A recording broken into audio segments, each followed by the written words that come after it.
Number 4 in the States. Number 6 here is The Northman.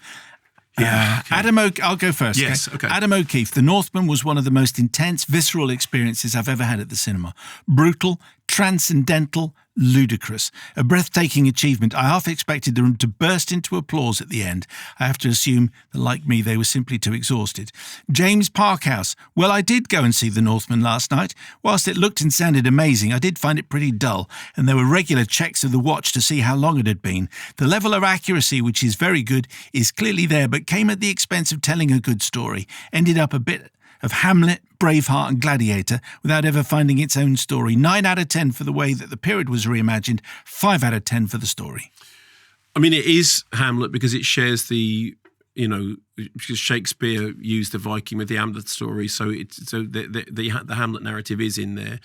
There's also, in terms of it as a film, there's kind of some Revenge of the Sith and a bit of Zardoz and a bit of Excalibur.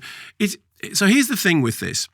So it's directed by Robert Eggers, who made The Lighthouse, and before that made The Witch, and who is a really brilliantly invented. Just moving on from that slightly sniffy email before about Mark Jenkins' Bait. Robert Eggers is clearly a kind of kindred spirit with Mark Jenkins in terms of, somebody who's interested in the tactility of film, the medium of film, and the way in which film is a storytelling tool. And his first 2 features, both of which, and I think they're like $4 and $9 million, dollars each, are really extraordinary pieces of work. I know that because you interviewed Robert Pattinson for The Lighthouse, or did you interview Willem Dafoe? Willem Dafoe. Okay. And The Lighthouse is an incredibly intense film. It certainly is. It's certainly fun. It's like it's low on laughs. Very, very low on laughs. But a really intense And the thing. worst film to watch in lockdown, that was definitely. Yeah, it was kind of absolutely.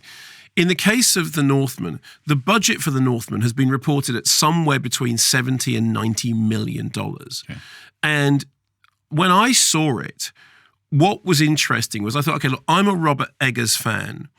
And I think that there is something really exciting about the idea that Robert Eggers has been allowed to make this movie at this scale. However, I would be really surprised if the movie, for whatever its strengths or failures, and I think it has strengths and failings, there's no way it's going to make its money back because it's a Robert Eggers Viking movie.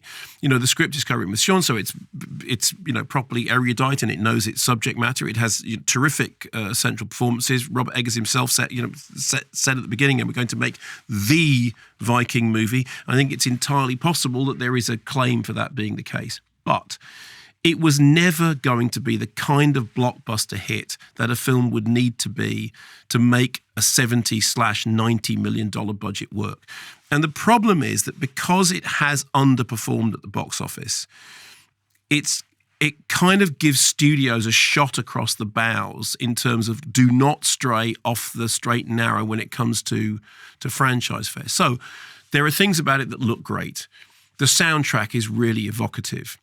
There are elements of all these kind of classic myth stories, whether it's Viking stories or Shakespearean translation of Viking stories or Arthurian legend, where all this stuff is in there. And it's brutal. It's kind of axe in the face brutal. The problem is it also has the whole cast speaking English in Nordic sounding accents, which partly you could say, okay, that's because, it's a range of different voices. But if you want to see it in the cinema, go and see it in the cinema sooner rather than later, because it isn't going to be in cinemas for much longer.